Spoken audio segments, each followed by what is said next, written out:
ഷാജി പാപ്പന് സംഘമുണ്ട്. അവരെ കൂടാതെ പുതിയൊരു സംഘം ആളുകൾ കൂടി ഇതിൽ വരുന്നുണ്ട്. കാണാം. ഒരു ജോണർ ഷിഫ്റ്റ് ഉണ്ടോ ഉണ്ട്, ഇതിനകത്ത്? ഉണ്ട്, ഉണ്ട്, ഉണ്ട്. ഉണ്ട്. ആടെവിടെ പാപ്പാനെ ചോദിക്കാറുണ്ട്. സ്റ്റാൻഡ് അലോൺ ഒരു പുതിയ കഥ തന്നെയാണ്. ആണ്. ആടിന്റെ കഥയാണ്. ഓക്കെ. എവിടുന്നും ക്രോസ് ഓവേഴ്സോ അങ്ങനെ മറ്റ് സിനിമകളിലെ കഥാപാത്രങ്ങളോ ഒന്നുമില്ല.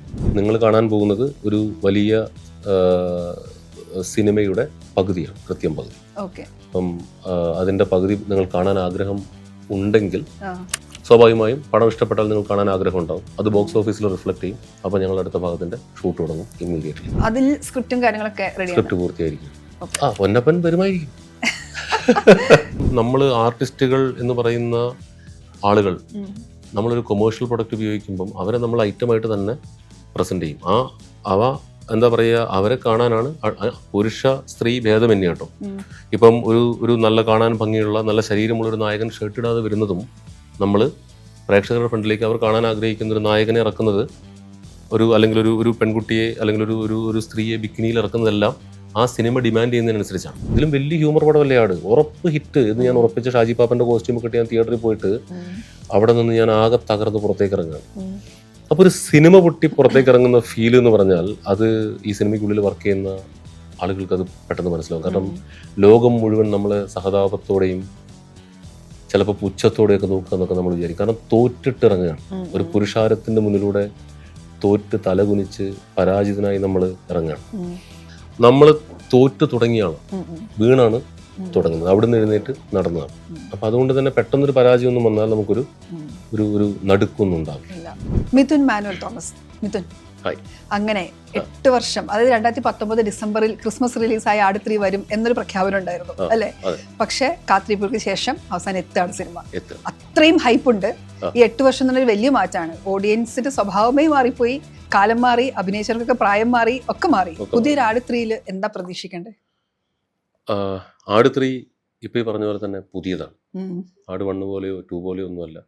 ആട് 3 ഇൻഡിപെൻഡൻ്റ് ആയിട്ടുള്ള ഒരു പുതിയ സിനിമയാണ്. അപ്പം നമ്മൾ ഒരു സ്ലാപ്സ്റ്റിക് കോമഡിയിൽ തുടങ്ങി, അതിൽ തന്നെ രണ്ടാമത്തെ ഒരു ഭാഗം ചെയ്ത് മൂന്നാമത്തെ ഭാഗം വരുമ്പം ആ കോമഡി സ്ലാപ്സ്റ്റിക് എലമെന്റുകൾ നിലനിർത്തിക്കൊണ്ട് നമ്മൾ പുതിയ കാലത്തെ ഒരു സിനിമ ചെയ്യാൻ ശ്രമിക്കുകയാണ്. ഒരു ഇത്തിരി എപ്പിക് ഫാന്റസി ലെവലിലേക്ക് കയറുകയാണ്. അപ്പം 2 ടൈം ലൈനുകളൊക്കെ ഉണ്ടാവും. നിങ്ങൾ ട്രെയിലർ കണ്ടല്ലോ, 2 ടൈം ലൈനുകളൊക്കെ ഉണ്ടാവും. പിന്നെ ഷാജി പാപ്പന് സംഘമുണ്ട്. അവരെ കൂടാതെ പുതിയൊരു സംഘം ആളുകൾ കൂടി ഇതിൽ വരുന്നുണ്ട്, കാണാം. ഓക്കെ. അപ്പോൾ ഒരു പുതിയ സിനിമ പ്രസന്റിൽ തന്നെ പുതിയ സംഘത്തെ നമുക്ക് കാണാം. പ്രസന്റിൽ പുതിയ സംഘമില്ല, പ്രസന്റിൽ വരുന്നത്. Okay, okay, okay. ഭൂതകാലം വരുമ്പോൾ ഒരു പുതിയ സംഘത്തെ കാണാം. ഒരു ജോണർ ഷിഫ്റ്റ് ഉണ്ടോ ഇതിനകത്ത്? ഉണ്ട്. അപ്പൊ ആടിന്റെ ഫാൻസ് എന്ന് പറഞ്ഞാൽ ആ ആട് 2നും ഉള്ള ഫാൻസ് ആണ് അല്ലെ? അവരിലേക്കാണല്ലോ ഒരു പുതിയ ജോണറിൽ ഒരു സിനിമ കേറ്റർ ചെയ്യുന്നത്. അപ്പൊ അതിന്റെ ഒരു ചാലഞ്ചായി ഫീൽ ചെയ്തിട്ടുണ്ടോ, അല്ലെങ്കിൽ അത് എങ്ങനെയാ ആലോചിച്ചത്? ചാലഞ്ചിങ് ആണോ എന്ന് ചോദിച്ചാൽ of course it is challenging. പക്ഷെ അതിനപ്പുറത്തേക്ക് നമ്മൾ ആ കഥാപാത്രങ്ങളുടെ ബേസിക് സ്വഭാവം മാറ്റിയാലാണ് ആകപ്പാടെ ഒരു മാറുന്നത്. നമ്മുടെ ബേസിക് ക്യാരക്ടറിൽ ഒരു മാറ്റവും ഇല്ല. ഏത് ടൈപ്പ് മണ്ടന്മാരായിരുന്നു അതേ ടൈപ്പ് മണ്ടന്മാരായി തന്നെ അവർ തുടരുകയാണ്. ഈ വരുന്ന കഥാപാത്രങ്ങളും അതുപോലെ തന്നെയാണ്. നമ്മുടെ ബേസിക് കോമഡി സ്വഭാവത്തിന് സിനിമയ്ക്ക് ഒരു മാറ്റമില്ല. പിന്നെ വിഷ്വൽസ് അല്പം കൂടി വലുതായി, പിന്നെ ഒരു ടൈം ലൈൻ എക്സ്ട്രാ കയറി വരുന്നു. അപ്പം ഇത് കുറച്ച് വലിയ സിനിമയാണ്. അപ്പം ഞങ്ങളെ കൊണ്ട് പറ്റുന്നത്രയും പ്രൊഡക്ഷൻ വാല്യൂവിൽ ഞങ്ങളിത് ചെയ്തിട്ടുണ്ട്. പിന്നെ എനിക്ക് തോന്നുന്നത് ഒരു മൂന്നാം ഭാഗം വരുമ്പം, ഇപ്പം ആദ്യത്തെ 2 ഭാഗങ്ങളിൽ നിങ്ങൾ കണ്ടതിനപ്പുറത്തേക്ക് എന്തെങ്കിലും ഒരു വ്യത്യസ്തതയുള്ളൊരു സിനിമ അവതരിപ്പിക്കണമെന്ന് എനിക്ക് ആഗ്രഹമുണ്ട്. ഇല്ലെങ്കിൽ ചിലപ്പോൾ ഒരുപക്ഷെ നിങ്ങൾ തന്നെ ചോദിക്കും, ഇത് 1ഉം 2ഉം പോലെ തന്നെ ഉണ്ടല്ലോ എന്ന്. അപ്പം എന്തായാലും ആ ചോദ്യം ഇതിലുണ്ടാവില്ല. പകരം ഒരു പുതിയ ട്രീറ്റ്മെന്റും ഒരു പുതിയ സിനിമയും നിങ്ങൾക്ക് മുമ്പിൽ അവതരിപ്പിക്കാനാണ് ശ്രമിക്കുന്നത്. എപ്പിക് എന്ന് പറയുമ്പോൾ തന്നെ അതിന്റെ വലിപ്പം ഊഹിക്കാം. അതിൻ്റെതായ പ്രാക്ടിക്കൽ പലതരം ചാലഞ്ചസ് വന്നിട്ടും ഉണ്ടാവുമല്ലോ. അപ്പം അതൊക്കെ എങ്ങനെ, അതൊക്കെ ഈ ചാലഞ്ചസ് ഉണ്ടാകുന്ന സമയത്തും ഈ ഫയർ കെടാതെ നിൽക്കുക അല്ലെ, ഇത് കംപ്ലീറ്റ് ചെയ്യാന്നുള്ള സാധനം ഉണ്ടല്ലോ, ആ ഒരു യാത്ര കൂടെ ഒരു ഉഗ്രൻ ടീമുണ്ട്. അപ്പോൾ തനിച്ച് ഒരു കൂടെ ആരും ഇല്ലാതെയൊക്കെ പോകുമ്പോഴാണ് ഇതൊരു ഭയങ്കര ചലഞ്ചിങ് ആയിട്ട് നമുക്ക് തോന്നുന്നത്. ഇതിപ്പോൾ നമ്മുടെ കൂടെയുള്ള ടീം നല്ല ക്വാളിഫൈഡ് ആയിട്ടുള്ള ക്രിയേറ്റീവ് ആയിട്ടുള്ള ഒരു ടീമാകുമ്പം നമ്മുടെ പകുതി ഭാരം കുറയാണ്. അപ്പോൾ ആ യാത്രയുടെ ഒരു ദൂരം, അതിലെ പ്രയാസങ്ങളൊന്നും നമ്മൾ ചില സമയത്ത് അറിയാറ് പോലും ഇല്ല. കാരണം ഇതിന്റെ പ്രോസസ്സ് പിന്നെ എല്ലാവരും നന്നായി എൻജോയ് ചെയ്തിരുന്നു. അപ്പോൾ ഇതിന്റെ വലിപ്പം ഞങ്ങൾ 10 മാസം എടുത്താണ് ഈ സിനിമയുടെ ഷൂട്ടിംഗ് പൂർത്തിയാക്കിയത്. അത് ഒരു ഒറ്റ സ്ട്രെച്ചിൽ ഒരു 10-100 ദിവസം ഷൂട്ട് ചെയ്യാന്ന് വിചാരിച്ച സാധനം മഴയൊക്കെ പെയ്ത് മഴക്കാലം ഈ ഷൂട്ടിംഗ് തുടങ്ങി പൂർത്തിയാകുന്നതിനിടയിൽ ഒരു മഴക്കാലം കടന്നു. അപ്പം ഇടയ്ക്ക് ഇങ്ങനെ ഷെഡ്യൂൾ ബ്രേക്കുകൾ വന്നു. അപ്പോൾ ഈ ബ്രേക്കുകൾക്ക് നമുക്ക് കാശുകൾ ചിലവാകും. നമ്മൾ വിചാരിക്കുന്ന ബ്രേക്കുകളല്ല, നമ്മുടെ മഴ പെയ്ത് നമ്മുടെ സെറ്റുകൾ ഒലിച്ചു പോയി.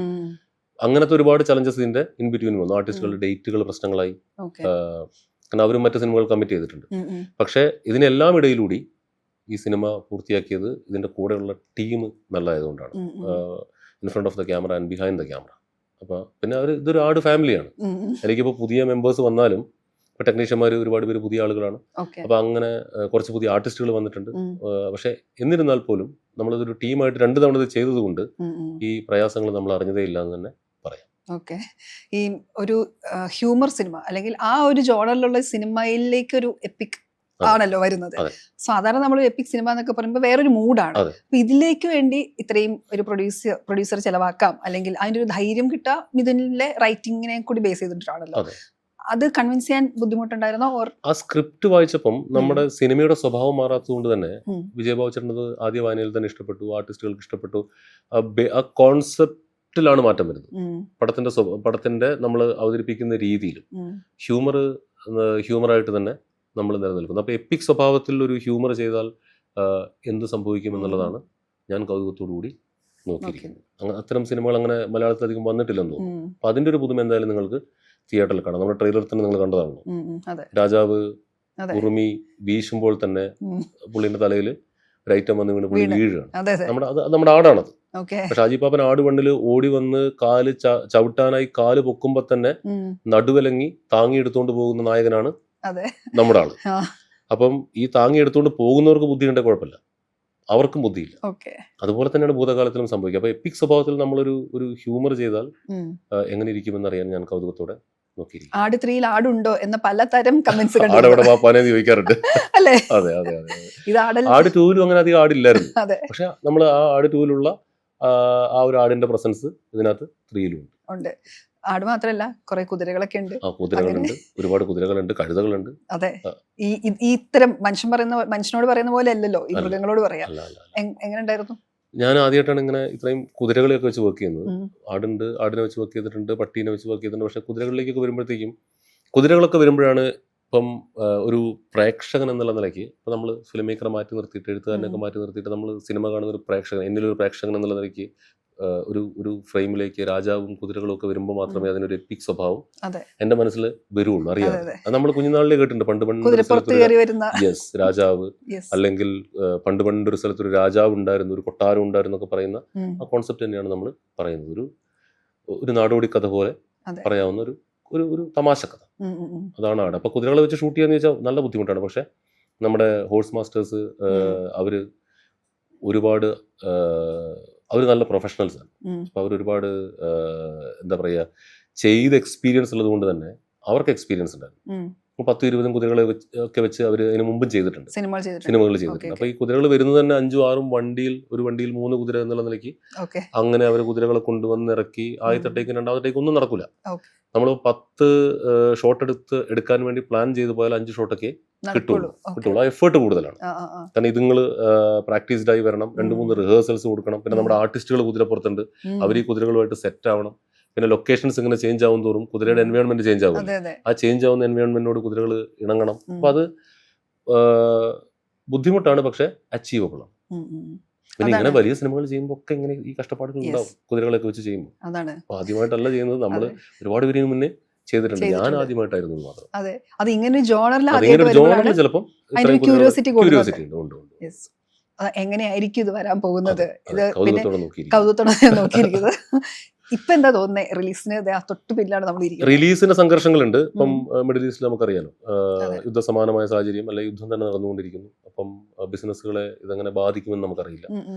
പിന്നെ കേരളത്തില് തിയേറ്ററുകൾ ഇത് റിലീസ് നമുക്ക് മാറ്റിവെക്കുക എന്ന് പറയുന്ന ഒരു ഓപ്ഷൻ ഉണ്ടായിരുന്നില്ല. കാരണം ഇറക്കിയേ പറ്റുള്ളൂ. നമ്മൾ നേരത്തെ പ്രഖ്യാപിച്ച റിലീസ് ഡേറ്റ് ആണ്. അപ്പോൾ ഒരു പെരുന്നാൾ സീസണിലൊക്കെ ഒരു ഫെസ്റ്റിവൽ സീസണിൽ നമ്മളൊരു പടം അനൗൺസ് ചെയ്തിട്ട് പിന്നീട് അതിൽ നിന്നും പിന്നാക്കം പോവാന്ന് പറയുമ്പോഴത്തേക്കും തിയേറ്ററുകാരുടെ ഒക്കെ പ്ലാനിങ്ങുകൾ തെറ്റിപ്പോകും. അപ്പോൾ നമ്മുടെ ഷൂട്ട് വൈകുകയും റിലീസ് ഡേറ്റ് മാറാതിരിക്കുകയും ചെയ്തു. അപ്പോൾ അതുമായി ബന്ധപ്പെട്ടിട്ടുള്ള സംഘർഷങ്ങൾ മാത്രമേ ഉള്ളൂ. ബാക്കി നമ്മൾ സിനിമയിൽ ഞാൻ സന്തുഷ്ടനാണ്. ഒരു പുതിയ സിനിമ കാണിക്കാൻ നിങ്ങളെ കാണിക്കാൻ കഴിയുമെന്ന് തന്നെയാണ് എൻ്റെ വിശ്വാസം. ഓക്കെ. ഈ പലതരം സ്പെക്കുലേഷൻസ് ഈ സിനിമയെ ബന്ധപ്പെട്ട് വരുന്നുണ്ടല്ലോ. ഇപ്പം ആദിത്യ മഹാരാജാവിന്റെ അത്ഭുത വസ്തു തേടി പോകുന്ന സുൽത്താനും കൂട്ടരും ഒക്കെ ആകാം, അല്ലെങ്കിൽ അത്തരം ക്യാരക്ടേഴ്സ് ഫ്രൈഡേ ഹൗസിന്റെ തന്നെ പടക്കളം സിനിമയുടെ കഥാപാത്രങ്ങൾ തമ്മിൽ മീറ്റ് ചെയ്തേക്കാം എന്നൊക്കെ വരുന്നുണ്ട്. അതിന് അങ്ങനെ ഉണ്ടോ? ഒന്നുമില്ല. ഒരു സ്റ്റാൻഡ് അലോൺ ഒരു പുതിയ കഥ തന്നെയാണ്. ആടിന്റെ കഥയാണ്. ഓക്കെ. എവിടുന്നും ക്രോസ് ഓവേഴ്സോ അങ്ങനെ മറ്റു സിനിമകളിലെ കഥാപാത്രങ്ങളോ ഒന്നുമില്ല.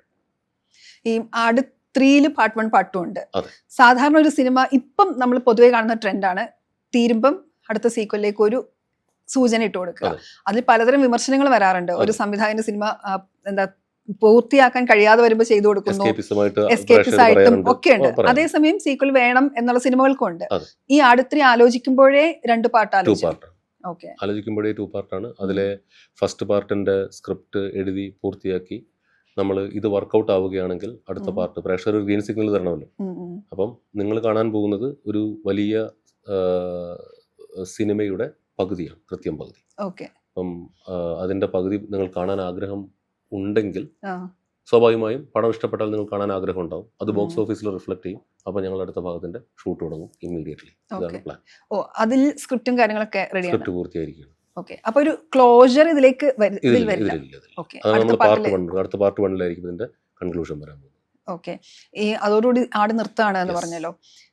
അതേസമയം തന്നെ സ്പിൻ ഓഫ് ഒക്കെ ആർക്കെങ്കിലും എടുക്കണമെങ്കിൽ എടുക്കാന്നും പറഞ്ഞു. അങ്ങനെ ഈ സ്വന്തം കഥാപാത്രങ്ങൾ വിട്ടുകൊടുക്കുന്നതിലെ ഒരു ബുദ്ധിമുട്ടുണ്ടോ? പണ്ടിപ്പോ നാടോടിക്കാറ്റ് ചെയ്യുമ്പോൾ അക്കരെ പ്രിയദർശനാണ് ചെയ്തത്. അപ്പം നമ്മൾ പലപ്പോഴും അവരോടൊക്കെ ചോദിച്ചിട്ടുണ്ട്, ഇവരെ അവർക്ക് കൊടുക്കുന്നതിൽ എന്തെങ്കിലും സങ്കടം അങ്ങനെ തോന്നിയിട്ടില്ല? അവർ എക്സ്പ്ലോർ ചെയ്ത് കാണാൻ കൗതുകമുണ്ടോ? എനിക്ക് ഐ ആം ആക്ച്വലി ക്യൂരിയസ്. കാരണം നമ്മൾ ഒരു സെറ്റ് ഓഫ് കഥാപാത്രങ്ങൾ വെച്ച് ഇപ്പൊ ഇത് 3ാമത്തെ സിനിമയാണ് വരുന്നത്. ഇനിയിപ്പം ഇതിനൊരു തുടർച്ച ഉണ്ടായാൽ 4ാമതൊരു സിനിമ കൂടി വരും. അപ്പൊ അത്രയും വന്നു കഴിയുമ്പോഴത്തേക്കും നമ്മൾ സാച്ചുറേറ്റഡ് ആവും എന്ന് ഞാൻ വിശ്വസിക്കുന്നു. ചിലപ്പോൾ ആവില്ലായിരിക്കാം, പക്ഷെ അത്രയും മതി എന്നാണ് എന്റെ തീരുമാനം. അപ്പം സ്വരം നന്നാകുമ്പോൾ പാട്ട് നിർത്തുക എന്ന് പറയുന്ന പോലെ ഒരു എപ്പിക് കൺക്ലൂഷനെ കൊടുക്കാൻ പറ്റിയാൽ അപ്പം നമ്മൾ നമ്മുടെ ഒരു പ്രിയപ്പെട്ട ഫ്രാഞ്ചൈസ് അവസാനിപ്പിക്കുന്നു എന്നുള്ള ചാരിതാർത്ഥ്യത്തോടു കൂടി തന്നെ നിർത്തും. ആർക്ക് വേണമെങ്കിലും ചെയ്യാം. നിങ്ങൾ ഭയങ്കര പ്രാസംഗികനായതുകൊണ്ട് അതോ ഇങ്ങനെ കടപടയെന്ന് വാക്കുകൾ വരുന്നത്? അതെ, പ്രസംഗത്തിന്റെ ഭാഷയിൽ പ്രസംഗമാണ് ആക്ച്വലി എന്റെ കോൺഫിഡന്റ് ആയിട്ടുള്ള കലാരൂപം. തിരക്കഥയും സിനിമയൊക്കെ സംവിധാനമൊക്കെ പിന്നീട് ഉണ്ടായതാണ്. അപ്പൊ ആദ്യം സ്റ്റേജിൽ കയറി സംസാരിക്കാൻ പഠിച്ചു. പിന്നെ അതിൽ നിരവധി മത്സരങ്ങളിൽ പങ്കെടുത്തു. അപ്പൊ സ്വാഭാവികമായും നമുക്കൊരു വാക്ചാതുര്യമൊക്കെ വരുമല്ലോ. അപ്പൊ അതുകൊണ്ടാണ് അത്. പക്ഷെ ഇപ്പൊ അങ്ങനെ സംസാരിക്കാറില്ല കേട്ടോ. ഇന്റർവ്യൂസിൽ സംസാരിക്കുന്നതും തള്ളുന്നതും അല്ലാതെ നമ്മൾ സ്റ്റേജിൽ കയറി അങ്ങനെയുള്ള പ്രസംഗങ്ങൾ കുറവാണ്. പക്ഷെ പണ്ടത് ചെയ്തിരുന്നത് കൊണ്ട്, ഡിഗ്രി PG വരെയൊക്കെ ചെയ്തിരുന്നത് കൊണ്ട് ആ ഭാഷയുടെ എന്തൊക്കെയോ സിനിമയിൽ സഹായിച്ചിട്ടുണ്ടാവുമല്ലോ. കഥ പറയാനൊക്കെ പോകുമ്പോൾ നറേഷൻ അത് ഭയങ്കരമായിട്ട് നറേറ്റ് ചെയ്ത് വീഴ്ത്താൻ പറ്റിയിട്ടുണ്ടാവുമല്ലേ? നറേഷൻ ഭയങ്കരമായിട്ട് സഹായിക്കും. കാരണം നമുക്ക് വാക്കുകൾക്ക് അങ്ങനെ അധികം പഞ്ഞം വരില്ല. പിന്നെ പ്രസന്റേഷൻ സ്കില്ല് ഈ പ്രാസംഗികർക്ക് ഉണ്ടാവുമല്ലോ. അപ്പൊ അതൊരു സ്റ്റോറി ടെല്ലിംഗിലേക്ക് മാറ്റിയാൽ മതി. ആക്ടേഴ്സിനെ കൺവിൻസ് ചെയ്യാനും അത് ഈസി ആയിരിക്കും. ആക്ടേഴ്സിനെ കൺവിൻസ് ചെയ്യാൻ, അവര് കഥ നറേറ്റ് ചെയ്യാൻ ഈ പറഞ്ഞ പോലെ ഒരു എക്സ്ട്രാ സപ്പോർട്ടാണ് പ്രസംഗിക്കാനുള്ള കഴിവ്. അപ്പൊ നമ്മൾ ആട് 3 ഫസ്റ്റ് പാർട്ട് പറഞ്ഞു. സെക്കൻഡ് പാർട്ട് ഉണ്ടെങ്കിലും ഇതേ ഒരു ക്യാൻവാസിൽ തന്നെ ആയിരിക്കും, അല്ലെങ്കിൽ അതിനേക്കാൾ ഇതിന്റെ തുടർച്ച അല്പം കൂടി. ഐ മീൻ ഈ വേൾഡുകൾ നിങ്ങൾ കണ്ടു കഴിഞ്ഞാൽ അതിന്റെ തുടർച്ചയിൽ എന്തൊക്കെ സംഭവിക്കാമോ അത് തന്നെ. ഇത് തന്നെ ലോകം. നിങ്ങൾ ട്രെയിലറിൽ കണ്ടത് തന്നെ ലോകം, പാട്ടിലും കണ്ടത് തന്നെ ലോകം. ഇതിലൊരു ട്രൗസറിലാണ് മറ്റേ ടൈം ലൈനിലേക്കുള്ളൊരു യാത്രയൊക്കെ എന്ന് പിള്ളേര് ഞാൻ കണ്ടായിരുന്നു ട്രോള്. പക്ഷെ അല്ല അതും അതാ ട്രൗസർ കാണിച്ചപ്പോ ശരിക്കും ആടൊരു സ്ലാപ്സ്റ്റിക് സിനിമ ആയതുകൊണ്ട് ട്രൗസറിലും പോവാം, ഒരു അണ്ടർവെയറിലും പോവാം, നമുക്ക് ടൈം ട്രാവൽ ചെയ്യാം. ഇപ്പം എനിക്കൊന്ന് ഹോട്ട് ടബ് ടൈം മെഷീൻ എന്നൊക്കെ പറയുന്ന ഇത്തരം സ്ലാപ്സ്റ്റിക് സിനിമകളിൽ ഒരു ഹോട്ട് ടബാണ് ടൈം ട്രാവൽ ഡിവൈസ് ആയിട്ട് അവർ ഉപയോഗിക്കുന്നത്. അത് ഇങ്ങനത്തെ ബ്രെയിൻലെസ് ഹ്യൂമേഴ്സിൽ നമുക്ക് എന്തും പറയാലോ. അപ്പൊ അത് പക്ഷെ ട്രൗസറിലല്ല എന്തായാലും. ഇതിൽ ട്രൗസറിലല്ല. ഓക്കെ. ഈ പറഞ്ഞൊരു സ്ലാപ്സ്റ്റിക് ആയതുകൊണ്ട് തന്നെ ഒരു വലിയ സ്വാതന്ത്ര്യമുണ്ട്, എന്തും ചിന്തിക്കാം എന്നുള്ള സ്വാതന്ത്ര്യം. പക്ഷെ അതേസമയം ഈ പറഞ്ഞ പോലെ ഓഡിയൻസിൽ വലിയ മാറ്റമുണ്ട്, അവരെങ്ങനെ എടുക്കുന്നത് അതൊക്കെ ഉണ്ട്. പലതരം ഓഡിയൻസിലേക്കാണ് ഇത് എത്തുന്നത്. അപ്പം അതിനൊരു കടിഞ്ഞാണിട്ട് ചെയ്യേണ്ടത് ചെയ്യുക എന്നുള്ളൊരു പ്രോസസ് ഉണ്ടല്ലോ. അത് ഈ എഴുത്ത് ഘട്ടത്തിൽ അങ്ങനെ നിയന്ത്രിച്ച് എഴുതിയതാണോ? അത് എങ്ങനെയാ അതിന്റെ ഒരു രീതി? ആട് എന്ന് പറയുന്ന ആ കഥാപാത്രങ്ങള് ഇപ്പൊ ഷാജി പാപ്പന്റെ ഒരു സീൻ എഴുതുമ്പോൾ നമുക്കറിയാം ഷാജി പാപ്പൻ എന്താണ്, ഷാജി പാപ്പൻ എന്ത് സംസാരിക്കും, ഷാജി പാപ്പൻ എന്തൊക്കെ സംസാരിച്ചപ്പോഴാണ് പ്രേക്ഷകർക്ക് ഇഷ്ടപ്പെട്ടത് നമുക്കറിയാലോ. സോ ആ എഴുത്തിൽ വലിയ ബുദ്ധിമുട്ടുണ്ടായിരുന്നില്ല. നമ്മൾ പരിചയമില്ലാത്തൊരു ഭൂമിക എക്സ്പ്ലോർ ചെയ്ത് തുടങ്ങിയപ്പോഴാണ് ഭാഷയും ഹ്യൂമറൊക്കെ പ്രശ്നമായത്. കാരണം നമ്മളിപ്പം ഭൂതകാലത്തിൽ ഒരു പർട്ടിക്കുലർ ടൈം ലൈനിൽ 100-300 വർഷം മുൻപ് നിന്ന് കഥ പറയുമ്പം അത്യാവശ്യം ഭാഷാപരമായ ലിബർട്ടികളൊക്കെ എടുക്കുക എന്നുള്ളതല്ലാതെ നമ്മൾ മലയാളത്തിൽ ഇപ്പൊ പ്രസന്റിൽ നിന്ന് പറയുന്നത് പോലെ ഇംഗ്ലീഷ് ഒന്ന് മിക്സ് ചെയ്ത് നമുക്ക് അവിടെ പറയാൻ പറ്റില്ല. അപ്പൊ നമ്മുടെ ഹ്യൂമറിന് ചെറിയൊരു ഒരു പിടുത്തം വീഴുകയാണ്. ഇപ്പൊ ഷാജി പാപ്പൻ എന്ന് പറയുന്ന ആള് പറയുന്നത് പോലെ ഭൂതകാലത്തിലെ ജയസൂര്യ ചേട്ടൻ അവതരിപ്പിക്കുന്ന പത്മനാഭ രാജാവ് എന്ന് പറയുന്ന കഥാപാത്രത്തിന് പറയാൻ കഴിയില്ല. കാരണം അയാളുടെ ഭാഷ വേറെ ആയിരിക്കുമല്ലോ, പക്ഷെ ഹ്യൂമർ വേണം തന്നെ. അപ്പൊ നമ്മളത് അത്യാവശ്യം എന്താ പറയുക, പണ്ടത്തെ ഒരു മലയാളം പോലെയൊക്കെ തോന്നുന്നൊരു മലയാളത്തിലേക്ക് നമ്മൾ ആ ഹ്യൂമർ മാറ്റും. അങ്ങനെ ഭാഷാപരമായ ചില പരിമിതികൾ വന്നിട്ടുണ്ട്. പക്ഷെ അത് നല്ലതാണ്, കാരണം രണ്ട് കാലത്തിലെയും ഹ്യൂമർ രണ്ടു പോലെ ഇരിക്കും, ഒരുപോലെ അല്ല. എന്നാലും സ്ലാപ്സ്റ്റിക് സ്വഭാവം രണ്ട് സ്ഥലത്തും ഉണ്ട് താൻ. ഇപ്പം വഴുതി വീഴുക എന്ന് പറയുന്നത് രണ്ട് കാലങ്ങളിലും നടക്കും. വഴുതി വീണതിന് ശേഷം എന്ത് പറയുന്നു എന്നുള്ളതിലാണ് മാറ്റം വരുന്നത്. അത് പറയുമ്പോൾ തന്നെ ഇപ്പൊ സ്ലാപ്സ്റ്റിക് എന്ന് പറയുമ്പോൾ തന്നെയും ഈ ജോണർ ആവുന്നത് കൊണ്ട് അതിൻ്റെതായ റെഫറൻസ് എന്തായാലും അല്ലെ, അത് ഒതന്റിക് ആകുക എന്നുള്ളത് ഇമ്പോർട്ടന്റ് ആണല്ലോ. നമുക്ക് തോന്നിവാസം കാണിക്കാൻ പറ്റില്ല എന്നുള്ളത്. അതിനു വേണ്ടിയുള്ള ഈ പരിപാടികൾക്ക് വേണ്ടി ഒരുപാട് സമയം എടുത്തോ? മനസ്സിലായില്ല ചോദ്യം. അല്ലെ 17-ാം നൂറ്റാണ്ടല്ലേ 18-ാം നൂറ്റാണ്ടാണ് പറയുന്നെങ്കിൽ അന്നത്തെ കാലം മനസ്സിലാക്കുക. അത് ഒരുപാട് കഷ്ടപ്പെട്ടിട്ടുണ്ട്. ഞാൻ അത്ര എഴുത്തിൽ കഷ്ടപ്പെട്ടതല്ലാതെ എന്റെ ടീമാണ് അതിൽ കൂടുതൽ കഷ്ടപ്പെട്ടത്. ആർട്ട് ഡയറക്ടർ അനീസ് നാടോടി, പിന്നെ കോസ്റ്റ്യൂം ചെയ്യുന്ന സ്റ്റെഫി സേവർ, അപ്പൊ അവരൊക്കെ ഒരുപാട് റിസർച്ച് ഒക്കെ ചെയ്ത് അറ്റ് ദ സെയിം ടൈം അത്യാവശ്യം സിനിമാറ്റിക് ലിബർട്ടി നമ്മൾ എടുക്കുകയും ചെയ്യും.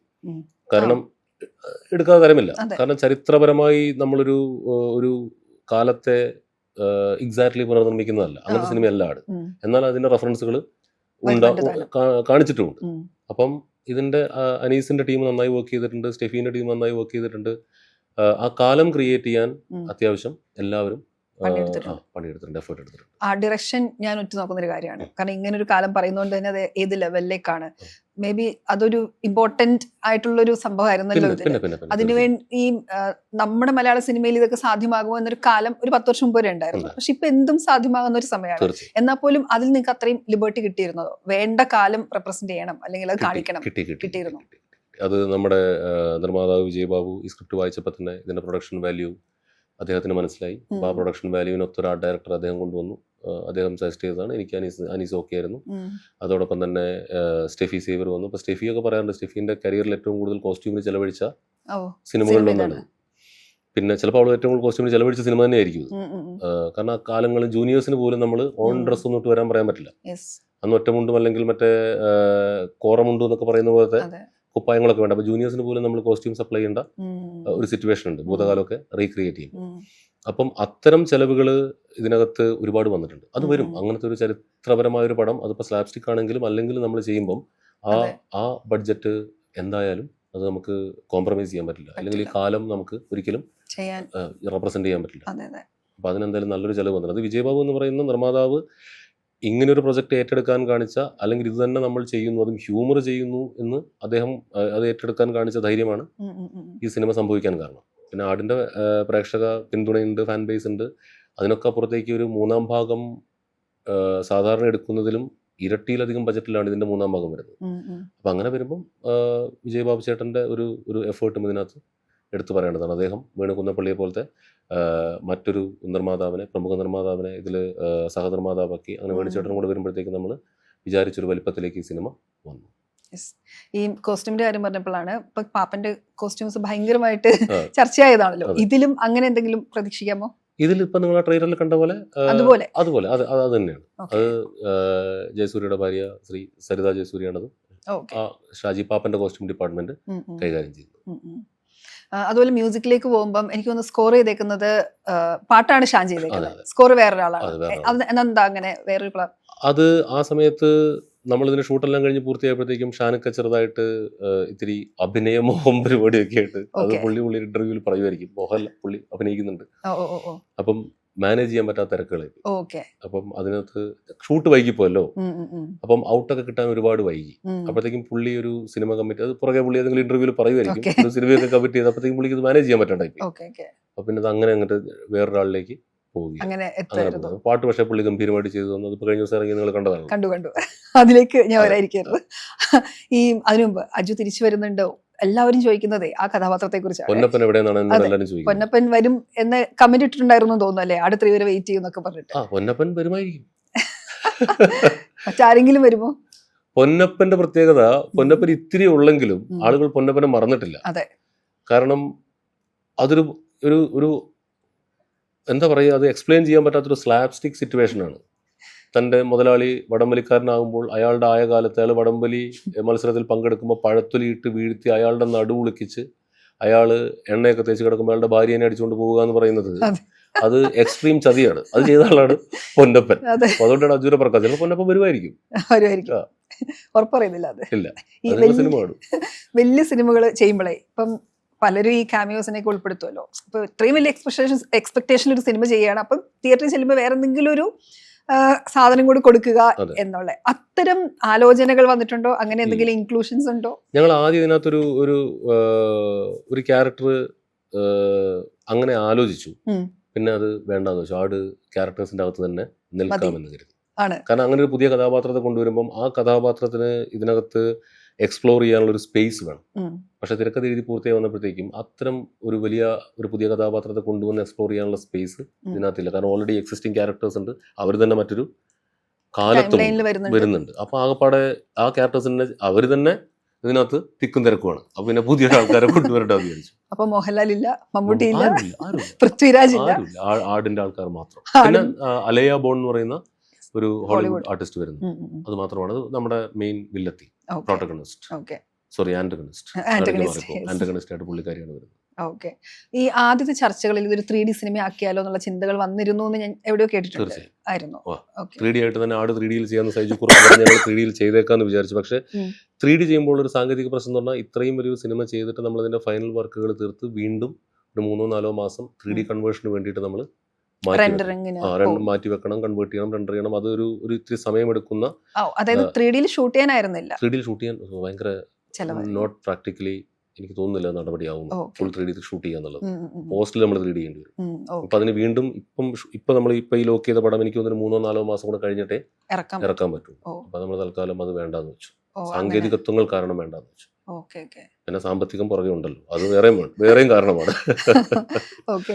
ഈ ആടില് എല്ലാ കഥാപാത്രങ്ങളും സ്വാഭാവികമായിട്ടും പ്രിയപ്പെട്ടതാണ്. എന്നാലും എഴുതി വന്നപ്പോ ഇങ്ങനെ ഈ കഥാപാത്രം വന്നല്ലോ, ഇങ്ങനെ പരിണമിച്ചു എന്നൊരു അത്ഭുതപ്പെടുത്തിയൊരു കഥാപാത്രം ആരായിരിക്കും?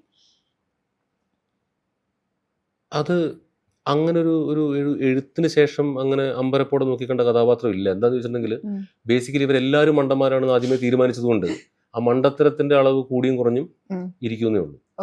ഇവരൊക്കെ പ്രിയപ്പെട്ട ആളുകൾ തന്നെയാണ്. അപ്പോൾ അതിനകത്തൊരു ഏറ്റക്കുറച്ചിലുകളൊന്നുമില്ല. കാരണം ഇപ്പം ഷാജി പാപ്പനെ ഏത് സിറ്റുവേഷനിൽ കൊണ്ടിട്ടാലും അയാൾ ബിഹേവ് ചെയ്യാൻ പോകുന്നത് എങ്ങനെയാണെന്നറിയാം. അതുപോലത്തെ ബിഹേവിയർ തന്നെയായിരിക്കും മോറുള്ള സാത്താന സേവറിനെ കൊണ്ടിട്ടാലും സംഭവിക്കുന്നത്. കാരണം ഇവരുടെ ഇന്റലിജൻസ് ലെവൽ അങ്ങനെയാണ്. അത് തന്നെയായിരിക്കും സർബത്ത് ഷിമറിനെ കൊണ്ടിട്ടാലും സംഭവിക്കുന്നത്. അപ്പം നമുക്ക് ഈ കഥാപാത്രങ്ങൾ നമുക്ക് ഏത് സിറ്റുവേഷൻസിലേക്ക് വേണമെങ്കിലും പ്ലേസ് ചെയ്യാം. അവരുടെ ബേസിക് സ്വഭാവം മാറാത്തത് കൊണ്ട് ഒരു പെർട്ടിക്കുലർ കഥാപാത്രം ഇങ്ങനെയായി വന്നല്ലോ എന്ന് നമുക്ക് പറയാൻ കഴിയില്ല. കാരണം അങ്ങനെ അത് വരാൻ കഴിയും. ഇതിൽ ഏത് ക്യാരക്ടറിനും അവരുടെ ക്യാരക്ടർ ആർക്ക് അങ്ങനെ വരാൻ കഴിയും.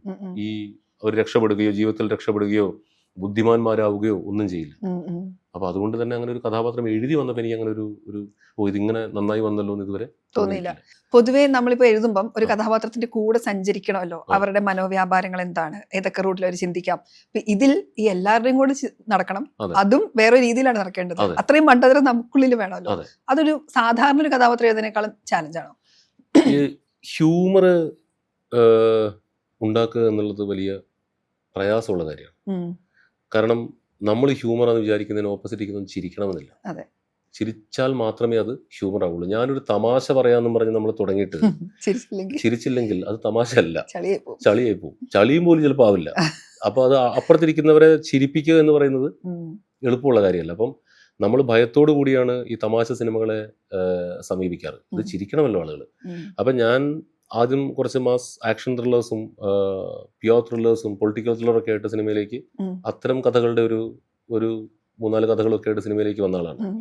വളരെ അവിചാരിതമായിട്ടാണ് റൊമാൻറ്റിക് കോമഡി ഓം ശാന്തി ഓശാന ആദ്യം സംഭവിക്കുന്നത്.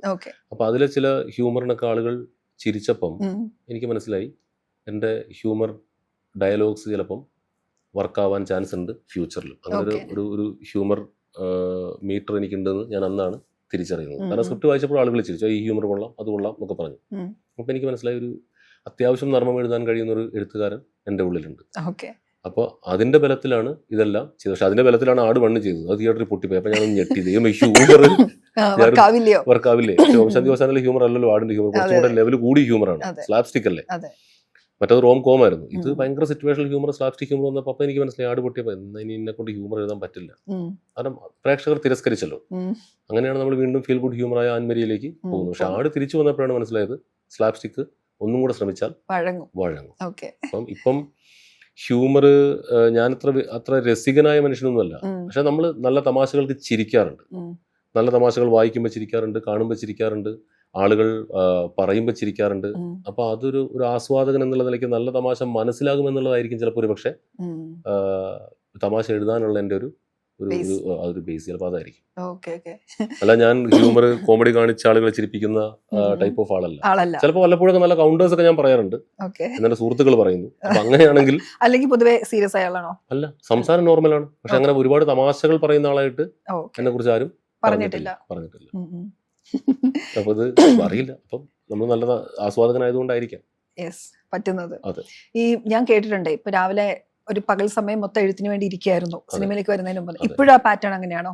ഇപ്പോഴും എഴുത്തെനിക്ക് ഈ പറഞ്ഞ പോലെ ഒറ്റ സ്ട്രെച്ചിൽ 5-6 മണിക്കൂറൊക്കെ ഇരിക്കാൻ പറ്റും.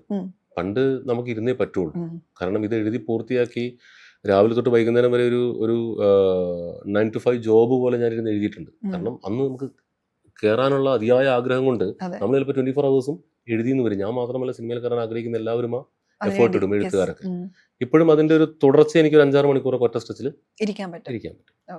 എവിടെ ഇരിക്കുന്നു എന്നുള്ളതോ എങ്ങനെ ഇരിക്കുന്നു എന്നുള്ളതൊന്നും വിഷയമല്ല. എവിടെയാണെങ്കിലും ഒരു മൂഡ് വന്നാൽ ഒരു മൂഡ് കിട്ടിയാൽ ഞാൻ അവിടെ ഇരുന്നു. ടൈം ഉണ്ടോ? പകലാണ് വർക്ക് ചെയ്യുക, രാത്രി വർക്ക് ചെയ്യുക, അങ്ങനെയൊക്കെ? പകൽ എഴുതും. പകലാണ് എനിക്ക് താല്പര്യം, എഴുതാൻ താല്പര്യം. ഓക്കെ. എനിക്ക് തോന്നുന്നുണ്ട് മിഥുന്റെ ആടൊരു അത്ഭുത ജീവിയാണ്. കാരണം ഈ പറഞ്ഞ പോലെ ഒരു പൊട്ടിപ്പോയ സിനിമയിൽ നിന്നാണ് ഇപ്പതാ 3ാം പാർട്ടിലേക്ക് ഒരു ഫ്രാഞ്ചൈസി വരുന്നത് അല്ലെ. അങ്ങനെ നോക്കുമ്പോൾ ആട് ഫസ്റ്റ് ഡയറക്ട് ചെയ്ത സിനിമയുമായിരുന്നു. എല്ലാ തരത്തിലും ഒരു സിനിമാക്കാരൻ എന്ന ഭാവി നിർണ്ണയിക്കുന്ന സിനിമയാണ്. എഴുതിയിട്ടുണ്ടെങ്കിലും ഒരു സംവിധായകൻ എന്ന രീതി. ആ രീതിയിൽ ആടിനെ കുറിച്ച് ആലോചിക്കുമ്പോഴുണ്ടല്ലോ മനസ്സിൽ എന്താ തോന്നാറ്? ആട് 1 റിലീസ് ആകുമ്പോൾ, ഞാനിത് മുൻപ് ഇന്റർവ്യൂസിലും പറഞ്ഞിട്ടുണ്ട്, ഞാൻ പടം സൂപ്പർ ഹിറ്റ് ആകുമെന്ന് ഉറപ്പിച്ചു. ആട് 1 റിലീസായി ഉറപ്പിച്ചു. കാരണം ഞാൻ ഓംശാന്തി ഓശാൻ എഴുതിയ ആളല്ലേ. എന്റെ തമാശകൾക്ക് ആൾക്കാർ കൈയടിച്ചിട്ടുണ്ട്. രഞ്ജി പണിക്കർ സാറ് എന്റെ ഡയലോഗ് പറഞ്ഞപ്പം ആളുകൾ ചിരിച്ചു. അപ്പൊ രഞ്ജി സാർ എന്നെ അത്ഭുതത്തിൽ കിടന്നു നോക്കി തിയേറ്ററിൽ എടുത്തിട്ട്. ഞാൻ പറഞ്ഞു ആളുകൾ ചിരിക്കുന്നുണ്ട്, വർക്കൗട്ട് ആയി തോന്നുന്നു. രഞ്ജി സാറിന് കൈയടി. രഞ്ജി സാറിന് വിശ്വസിക്കാൻ പറ്റുന്നില്ല, കുഞ്ഞ് ഹ്യൂമർ ഡയലോഗ് പറഞ്ഞില്ല. അന്ന് രഞ്ജി പണിക്കർ സാർ ഓർമ്മയുണ്ടോ ഈ മുഖം പോലുള്ള തീപ്പൊരി ഡയലോഗുകൾ എഴുതി കൈ മേടിക്കുന്ന ആളാണ്. ആ മനുഷ്യൻ കുഞ്ഞു 1 liners റെൻഡർ ചെയ്തപ്പോൾ പുള്ളിക്ക് ചിരി കിട്ടിയപ്പം പുള്ളിയും ഞെട്ടി, തൊട്ടടുത്തിട്ട് ഞാനും ഞെട്ടി. പക്ഷെ അത് നമുക്കൊരു ആത്മവിശ്വാസം തന്നു. അപ്പൊ ഞാൻ ഉറപ്പിച്ചു, അടുത്ത് ഞാൻ എഴുതുന്ന ഇതിലും വലിയ ഹ്യൂമർ പടമല്ലേ ആട്, ഉറപ്പ് ഹിറ്റ് എന്ന് ഞാൻ ഉറപ്പിച്ച ഷാജി പാപ്പന്റെ കോസ്റ്റ്യൂം കിട്ടി ഞാൻ തിയേറ്ററിൽ പോയിട്ട് അവിടെ നിന്ന് ഞാൻ ആകെ തകർന്ന് പുറത്തേക്ക് ഇറങ്ങുകയാണ്. അപ്പൊ ഒരു സിനിമ പൊട്ടി പുറത്തേക്ക് ഇറങ്ങുന്ന ഫീൽ എന്ന് പറഞ്ഞാൽ അത് ഈ സിനിമയ്ക്കുള്ളിൽ വർക്ക് ചെയ്യുന്ന ആളുകൾക്ക് അത് പെട്ടെന്ന് മനസ്സിലാവും. കാരണം ലോകം മുഴുവൻ നമ്മളെ സഹതാപത്തോടെയും ചിലപ്പോൾ പുച്ഛത്തോടെയൊക്കെ നോക്കുക എന്നൊക്കെ നമ്മൾ വിചാരിക്കും. കാരണം തോറ്റിട്ടിറങ്ങുകയാണ്. ഒരു പുരുഷാരത്തിന്റെ മുന്നിലൂടെ തോറ്റ് തലകുനിച്ച് പരാജിതനായി നമ്മൾ ഇറങ്ങുകയാണ്. അപ്പൊ അന്ന് ഞാൻ സുധീകോപ്പ, പിന്നെ സലാം ബുക്കാരി, സുധീകോപ്പയിൽ അഭിനയിച്ചിട്ടുണ്ട്. സുധീകോപ്പയ്ക്ക് ഭയങ്കര പ്രതീക്ഷയായിരുന്നു കഞ്ചാവ് സോമൻ അടിക്കുന്നു. ഞാനും സുധീകോപ്പയൊക്കെ മാറി നിന്ന് ഒരു ചായയൊക്കെ കുടിച്ച്, ഇപ്പോഴും ഞങ്ങളത് പറയുന്ന ഒരു അനുഭവമാണ്. അതായത് സുധീകോപ്പ ചായ തല്ല, സുധീകോപ്പ ഇപ്പോഴും പറയും എൻ്റെ ജീവിതത്തിൽ അത്രയും വൃത്തികെട്ട ചായ കുടിച്ചിട്ടില്ല, എനിക്കെന്താ പറയേണ്ടതെന്ന് അറിയില്ല, സുധിക്ക് എന്താ പറയേണ്ടതെന്ന് അറിയില്ല. അപ്പൊ സലാം ബുക്കായി എന്ന് പറയുന്നുണ്ട്, കുഴപ്പമില്ല വെച്ചാൽ സിനിമ അങ്ങനെയാണ്, അത് ആശ്വാസമാക്കാൻ നമുക്കറിയാം. പക്ഷെ എല്ലാ പ്രതീക്ഷകളും ഒരു സിനിമയിലേക്ക് വെച്ചിട്ട് ആ സിനിമ പൊട്ടി നമ്മൾ പുറത്തേക്ക് വരുമ്പം അതൊരു വലിയ ട്രോമയാണ്. എനിക്ക് മാത്രമല്ല, അത് അങ്ങനെ നേരിട്ടിട്ടുള്ള എല്ലാ സംവിധായകർക്കും ഒരു വലിയ ട്രോമയാണ്. അതിനുശേഷം എൻ്റെ ഒരു സിനിമയുടെ FTFSനും എനിക്ക് സമാധാനമായിട്ട് പോയിരിക്കാൻ പറ്റിയിട്ടില്ല. ഞാൻ പോയിട്ടില്ല, ഇതുവരെ പോയിട്ടില്ല. ഞാൻ പുറത്ത് തിയേറ്ററിന്റെ പുറത്ത് ഓടിയൊക്കെ ചുറ്റിപ്പറ്റിയൊക്കെ നിൽക്കും. എന്നിട്ട് പടം നല്ലതാണെന്നൊക്കെ ഉറപ്പിച്ചു കഴിഞ്ഞാൽ പതുക്കെ അകത്തേക്ക് കയറും. കാരണം നമുക്കിപ്പോഴും ഒരു സിനിമ വിജയിച്ചു എന്ന് പ്രേക്ഷകർ ഒരു ആദ്യത്തെ ഷോ കഴിഞ്ഞാലും ഒരു എല്ലായിടത്തും ഷോ കഴിഞ്ഞ ഒരുപോലെ അഭിപ്രായം വന്നാൽ മാത്രം വിശ്വസിക്കുന്ന ഒരു മാനസികാവസ്ഥയിലേക്ക് നമ്മൾ മാറി. അതൊന്ന് നമ്മളൊരു ഓവർ കോൺഫിഡൻ്റ് ആയതുകൊണ്ടാണോ അതോ ഇത് ഹിറ്റാകുമെന്ന് ഉറപ്പിച്ചത് കൊണ്ടാണോ എന്തോ, നമ്മൾ അത്ര ഇത് ഹിറ്റ് എന്ന് ഉറപ്പിച്ച തിയേറ്ററിൽ പോയിട്ട് നേരെ ഉൾട്ടി അടിച്ചിട്ട് നമ്മൾ പുറത്തേക്ക് ഇറങ്ങി വരുമ്പം ആ ഒരു മാനസികാവസ്ഥ എന്താ പറയാ, വർണ്ണനാതീതമാണ് എന്നൊക്കെ പറയില്ലേ, അങ്ങനത്തെ ഒരു എക്സ്പീരിയൻസ്. അന്ന് രാത്രി ജീവിതം ചോദ്യചിഹ്നമായി നിൽക്കും, വലിയ ഉറക്കമൊന്നും വന്നില്ല. അത് പിന്നെ അടുത്ത കുറച്ച് ദിവസങ്ങളിലും വന്നില്ല. അത് സ്വാഭാവികമാണ്. കാരണം അങ്ങനെയാണല്ലോ, നമ്മളൊരു കലാസൃഷ്ടി തിരസ്കരിക്കപ്പെടുമ്പം അതിൻ്റെ എഴുത്തുകാരനും സംവിധായകൻ്റെ ഒക്കെ അവസ്ഥ തന്നെയായിരിക്കും. അപ്പം ഞാൻ കുറച്ചും കൂടി ഇത് ഹിറ്റാകുമെന്ന് ഉറപ്പിച്ച് വിശ്വസിച്ചു പോയി. പിന്നെ എൻ്റെ ഒരു സിനിമയിലും അത് ഞാൻ ആവർത്തിച്ചിട്ടില്ല. സിനിമ എങ്ങനെയുണ്ട് മിഥുനെന്ന് ചോദിച്ചാൽ അറിയില്ല. അത് പടം ഫസ്റ്റ് ഡേ കഴിയും പറയാം, കുഴപ്പമില്ലാന്ന് തോന്നുന്നു. ഈ മറുപടിയെ ഞാൻ പിന്നീട് പറഞ്ഞിട്ടുള്ളൂ. എൻ്റെ ഒരു സിനിമയെക്കുറിച്ച്, ഇപ്പോൾ ആട് 3-യെക്കുറിച്ചും എനിക്ക് അതേ പറയാനുള്ളൂ. നന്നായി വന്നിട്ടുണ്ടെന്ന് തോന്നുന്നു, ഞങ്ങൾ ആത്മാർത്ഥമായി ചെയ്തിട്ടുണ്ട്, അതേ പറയാൻ പറ്റുള്ളൂ. ഇതിന്റെ ഫസ്റ്റ് ഷോയും ഞാൻ കാണൂല, ഇല്ല. എവിടെയെങ്കിലുമൊക്കെ തിയേറ്ററിന്റെ പരിസരത്ത് ചുറ്റിപ്പറ്റിയൊക്കെ നിൽക്കും. അതിനുശേഷമാണെങ്കിലും ഫ്ലോപ്പായ സിനിമ ഉണ്ടായിട്ടുണ്ട് അല്ലെ, അർജന്റീന. പക്ഷെ എനിക്ക് തോന്നുന്നു അതൊക്കെ പിന്നെ പഠിച്ചു കാണുമല്ലോ അല്ലെ, സിനിമയിൽ വന്നതിന്റെ സ്വഭാവം എന്താ. അത് ആടിന്റെ പരാജയം തന്നൊരു പോസിറ്റീവ് എക്സ്പീരിയൻസും കൂടി ഉണ്ട്. നമ്മൾ തിരിഞ്ഞു നോക്കുമ്പോൾ അന്ന് ട്രോമാറ്റിക് ആയിരുന്നെങ്കിലും നമ്മൾ തോറ്റു തുടങ്ങിയാണ്, വീണാണ് തുടങ്ങുന്നത്, അവിടുന്ന് എഴുന്നേറ്റ് നടന്നതാണ്. അപ്പൊ അതുകൊണ്ട് തന്നെ പെട്ടെന്നൊരു പരാജയം ഒന്നും വന്നാൽ നമുക്കൊരു ഒരു നടുക്കൊന്നും ഉണ്ടാവില്ല, പിന്നെയും ട്രൈ ചെയ്യാൻ ഒരു ഊർജ്ജം കിട്ടും. ആദ്യത്തായിരുന്നു നമുക്കൊരു ട്രോമാറ്റിക് എക്സ്പീരിയൻസ്. പക്ഷെ അതിപ്പോ തിരിഞ്ഞു നോക്കുമ്പോൾ നന്നായി. ഒരു വലിയ ബ്ലോക്ക് ബസ്റ്റർ ഒക്കെ അടിച്ച് തുടങ്ങുന്നതിനേക്കാൾ എനിക്കിപ്പോ തിരിഞ്ഞു നോക്കുമ്പോൾ ആട് അങ്ങനെ തന്നെ തുടങ്ങിയതാണ് എനിക്കിപ്പം സന്തോഷം. ഈ ആടൊരു നോൺ സെൻസിക്കലായ ഒരു പടം, ഒരു കാലം തെറ്റി വന്ന പടാന്ന് എവിടെയോ മിഥുൻ തന്നെ പറഞ്ഞ് ഞാൻ കേട്ടിട്ടുണ്ട്. അപ്പം കാലം തെറ്റി വന്നെന്ന് പറയുമ്പോൾ ഈ ഓഡിയൻസിനെ നമ്മൾ അണ്ടർസ്റ്റാൻഡ് ചെയ്യുക എന്നുള്ളതും കൂടി ഇതിൽ ഇമ്പോർട്ടന്റ് ആണെന്ന് തോന്നാറുണ്ടോ? എനിക്ക് കാലം തെറ്റി വന്ന പടം എന്നുള്ളൊരു പ്രയോഗം എനിക്ക് തോന്നുന്നു അങ്ങനെ ഒരു ജോണറ് മുൻപ് പ്രിയൻ സാറൊക്കെ ചെയ്യുമായിരുന്നു. ഇപ്പം മൂക്കില്ല രാജ്യത്ത് എന്ന് പറഞ്ഞൊരു പടം നമ്മുടെ ഒരുപാട് പേരുടെ റിപ്പീറ്റ് വാച്ച് ലിസ്റ്റിലുള്ളൊരു ഒരു സിനിമയാണ്. അപ്പൊ അന്ന് സിദ്ദീഖ് ആൻമരിയുടെ സമയത്ത് പറയുന്നത് അന്ന് ആ പടം ഒന്നും അങ്ങനെ ഓടിയില്ല എന്ന് പറഞ്ഞു. അപ്പൊ ഇത്തരം സിനിമകൾക്ക് ഞാൻ പിന്നീട് ഇരുന്ന് ആലോചിച്ചപ്പോൾ ആൻമരിയുടെ ഒക്കെ സമയത്താണ് മനസ്സിലായത് ഇത്തരം സിനിമകൾക്ക് മുൻപും ഇത്തരം അവസ്ഥകൾ വന്നിട്ടുണ്ട്. അപ്പൊ അതിനെ കാലം തെറ്റി വന്നൊരു പടം എന്നുള്ള വിശേഷണങ്ങൾക്ക് അപ്പുറത്തേക്ക് ചിലപ്പം ആ ഒരു ജോണറ് ഇവിടെ അണ്ടർ എക്സ്പ്ലോർഡ് ആയിരിക്കാം കുറെ കാലം. അതുകൊണ്ടായിരിക്കാം ചിലപ്പോൾ ആടുവണ്ണ് ആളുകൾക്ക് പെട്ടെന്ന് എടുക്കാതെ പോയത്. പിന്നെ ചിലപ്പോൾ അതൊരു നമ്മുടെ ട്രെയിലറൊക്കെ ഒരു വലിയ മാസ സിനിമ വരുന്നു എന്നൊക്കെയുള്ള പ്രതീതിയൊക്കെ ചിലപ്പം സൃഷ്ടിച്ചിരിക്കും. കാരണം അങ്ങനെയൊക്കെ ഉണ്ട്. ആടുവണ്ണിന്റെ ട്രെയിലർ വേറൊരു ഇൻട്രസ്റ്റിംഗ് ട്രെയിലർ ആയിരുന്നു. പിന്നെ അന്ന് ഇത്തരം സോഷ്യൽ മീഡിയ ഒക്കെ ആക്റ്റീവ് ആയിരുന്നെങ്കിലും നമ്മൾ ഇങ്ങനെ ഒരു സിനിമ അങ്ങ് മാർക്കറ്റ് ചെയ്തു. എന്താണ് ജോണർന്നോ ഒന്നും പറയാതെ, അന്ന് അത്രയ്ക്കല്ലേ വിവരമുള്ളൂ. കറക്റ്റ് മാർക്കറ്റ് യുവർ ഫിലിം എന്നുള്ള ബേസിക് പ്രിൻസിപ്പിൾ മറന്നുകൊണ്ട് നമ്മളൊരു സിനിമ അങ്ങ് മാർക്കറ്റ് ചെയ്തു. ഇത് എങ്ങനെയൊക്കെയാണ്, ഇതിനകത്ത് നല്ല പരിപാടികളൊക്കെ ഉണ്ട്, അതെന്താണോ ഏതാണെന്നൊന്നും കാര്യമായിട്ടൊന്നും പറയാൻ പോയില്ല. അതൊക്കെ ആയിരിക്കാം ചിലപ്പോൾ ഒരു പക്ഷേ ബാധിച്ചത്. ഈ പലതരം സിനിമകൾ ചെയ്തിട്ട് ഓഡിയൻസിനെ കണ്ടിട്ടുണ്ട്. ഓഡിയൻസ് എങ്ങനെയാണ് എടുക്കുന്നത്, എത്തരത്തിൽ വായിക്കുന്നു, ചിലപ്പോൾ നമ്മൾ ചിന്തിക്കാത്ത രീതിയിലേക്കൊക്കെ കൊണ്ടുപോകുന്നു. ഇപ്പം ഈ ഓഡിയൻസ് എന്നൊരു വിഭാഗത്തെ ഈ എഴുത്ത് ഘട്ടത്തിലാവട്ടെ ഒരു സിനിമ ചെയ്യാൻ തയ്യാറെടുക്കുമ്പോഴേ അവരെ എത്രത്തോളം ഇമ്പോർട്ടന്റ് ആയിട്ട് ആ ഘട്ടത്തിലൊക്കെ കണക്കിലെടുക്കുന്നുണ്ട്? അവരെ ആണ് നമ്മൾ കണക്കിലെടുക്കുന്നത്. കാരണം ഇതൊരു ബിസിനസ്സാണ്. ഇനവേ ഇതൊരു ബിസിനസ് കൂടിയാണല്ലോ. എന്ത് ക്രിയേറ്റിവിറ്റി എന്ന് പറഞ്ഞാലും ഒരുപാട് പണം മുടക്കി ചെയ്യുന്നൊരു കലാരൂപമാണ്. അപ്പം ഇതിൽ ഏതൊരു ബിസിനസ്സിലെയും പോലെ നമ്മുടെ കസ്റ്റമേഴ്സാണ് ഓഡിയൻസ്. അപ്പോൾ അവരെ കണക്കിലെടുത്തുകൊണ്ട് തന്നെയാണ് എല്ലാ എഴുത്തുകളും സിനിമകളും ഒക്കെ നമ്മൾ ചെയ്യണേ. ആൾക്കാർ കീറി ഒട്ടിക്കൂടെ അല്ലെ വാരി വലിച്ച് നിലത്തിട്ട് അലക്കോടെയും ചോദിക്കാത്ത ഒരു സിനിമാക്കാരനും ഉണ്ടാവില്ല ഒരു സിനിമ ഇറങ്ങുന്നതിന് മുൻപ്. നമുക്ക് ഭയമാണ് പ്രേക്ഷകനെ. കാരണം ഇത് ഒരു കളക്റ്റീവ് അല്ലെങ്കിൽ ഒരു വലിയ ഗ്രൂപ്പ് ഓഫ് ആളുകൾ വന്ന് ഒരുമിച്ചിരുന്നിട്ട് നമ്മൾ 5-10 പേരുടെ ബുദ്ധിയിൽ, കോർ ടീമിന്റെ ബുദ്ധിയിൽ ഇത് ഗംഭീരമാകും എന്ന് പറയുന്ന ഒരു സിനിമ ഒരു 100-500 പേരിരിക്കുന്ന ഒരു ഓഡിയന്റെ ഫ്രണ്ടിലേക്ക് വരുമ്പം ആ ഡൈനാമിക്സേ ഡിഫറെന്റ് ആണ്. അപ്പൊ നമുക്കിത് വർക്കാകുമെന്ന് പ്രതീക്ഷിച്ച്, ഓഡിയൻ ഇഷ്ടപ്പെടുമെന്ന് പ്രതീക്ഷിച്ച് ചെയ്യാനേ പറ്റുള്ളൂ. പിന്നെ നമ്മൾ എത്ര എഴുതിയാലും സ്ക്രിപ്റ്റ് നന്നായിരുന്നാലും ചില സമയത്ത് എക്സിക്യൂഷനിൽ ചിലപ്പോൾ പഴച്ചു പോകാം. ചില സമയത്ത് നമ്മൾ വിചാരിച്ച പോലെ ഈ സിനിമ എഴുത്തിൽ നല്ലതാണ്, പക്ഷെ അതിന്റെ വിഷ്വൽ വരുമ്പോഴത്തേക്കും നമ്മൾ എഴുത്തിൽ ആവശ്യം ഉണ്ടായിരുന്ന സീനുകളൊക്കെ ചിലപ്പോൾ വിഷ്വൽ വരുമ്പോൾ ആവശ്യം വരില്ല, ചിലപ്പോൾ കൂടുതൽ സീൻ വേണ്ടി വരും. ഇങ്ങനെയൊക്കെ പലതുകൊണ്ടും സിനിമ നമ്മൾ വിചാരിച്ചതുപോലെ തന്നെ വരാതിരിക്കും. അപ്പം ഏത് ഘട്ടത്തിലാണെങ്കിലും ഓഡിയനെ കണക്കിലെടുത്തുകൊണ്ട് തന്നെയാണ് നമ്മൾ മുന്നോട്ട്. ചിലർ പറയുമല്ലോ, അത് ഓഡിയൻസിന് വർക്ക് ആവില്ലായിരിക്കാം, അല്ലെങ്കിൽ ഇങ്ങനെയായിരിക്കും ഓഡിയൻസിന് വേണ്ടത്. ആ രീതിയിൽ അത് ലിമിറ്റ് ഉണ്ടാവാറുണ്ടോ? അങ്ങനെ ഒരു നമ്മുടെ ഒരു ഗട്ട് ഫീലിംഗ് അനുസരിച്ച് മുന്നോട്ട് പോകുക എന്നുള്ളതേ ഉള്ളൂ. ഇപ്പൊ ഓഡിയൻസിന്റെ ഒരു സൈക്കോളജി കൃത്യമായി എല്ലാവർക്കും അറിയാമായിരുന്നെങ്കിൽ ആരും പരാജയ സിനിമ ചെയ്യില്ല. ഞാനൊന്നും ജീവൻ പോയാൽ ചെയ്യില്ല. നമുക്ക് ആ സൈക്കോളജി അറിയില്ലല്ലോ. പക്ഷെ നമ്മൾ ഇങ്ങനെ ആയിരിക്കാമെന്ന് കരുതിക്കൊണ്ട് ഇറക്കുകയാണ്. അതിനങ്ങനെ ഒരു പ്രത്യേക ചേരുവയോ കൂട്ടോ ഇന്ന് വരെ ഇതാണ് ഒരു ജനപ്രിയ സിനിമയുടെ കൂട്ട് എന്ന് പറഞ്ഞ് കണ്ടുപിടിക്കപ്പെട്ടിട്ടില്ലാത്തത് കൊണ്ട് നമുക്ക് ആ തിയറി ഫോളോ ചെയ്യാൻ പറ്റില്ല. നമ്മുടെ ഗട്ട് ഫീലിംഗ് അനുസരിച്ച് പോകാനേ പറ്റുള്ളൂ. ഇപ്പൊ ഈ എഴുതിയ സിനിമകൾ പോട്ടെ, ഈ സംവിധാനം ചെയ്യുന്ന എല്ലാ സിനിമകളും ആയിലാണ്. പലപ്പോഴും ചോദിച്ചിട്ടുണ്ടാവും, അത് വന്നു പോകുന്നതാണോ അല്ലെങ്കിൽ? ഇപ്പൊ എന്റെ എല്ലാ സിനിമകളും ഇനി സംവിധാനം ചെയ്യുന്ന എന്റെ എല്ലാ വർക്കുകളും എയിൽ തന്നെ മതി എന്ന് ഞാൻ തീരുമാനിച്ചു. ഇനിയും? അതെ. കാരണം എന്താന്ന് വെച്ചാൽ എഴുതുന്നത് ഞാൻ വിട്ടു, അത് സംവിധായകർക്കും അവർക്ക് അവരുടെ ഓപ്ഷൻ ഞാൻ വിടുകയാണ്. അത് ഞാൻ ആദ്യം ആടുന്ന് ചെയ്തു, അത് കഴിഞ്ഞ് ആൻമരിയ കലിപ്പിലാണെന്നുള്ള പേര് അവസാന നിമിഷം യാദൃശികമായിട്ടതാണ്. മൂന്നാമത്തെ പടത്തിന് അലമാര എന്ന് തന്നെ വന്നു. അപ്പോഴത്തേക്കും പടങ്ങളാണല്ലോ, അപ്പൊ എനിക്കൊന്ന് ബ്രേക്ക് ചെയ്യണമെന്നുണ്ടായിരുന്നു. ബ്രേക്ക് ചെയ്യാൻ വേണ്ടി ശ്രമിച്ചപ്പോഴത്തേക്ക് ആട് 2 വന്നു, ബ്രേക്ക് ചെയ്യാൻ പറ്റിയില്ല. പിന്നെ അർജന്റീന ഫാൻസ് കാട്ടൂർ കടവ് വന്നു, അത് ശ്രീ അശോകൻ ചെരുവിലെ ചെറുകഥയായിരുന്നു. അപ്പം അതിന്റെ പേര് തന്നെ അതായിരുന്നു, അതിലും മാറ്റാൻ പറ്റിയില്ല.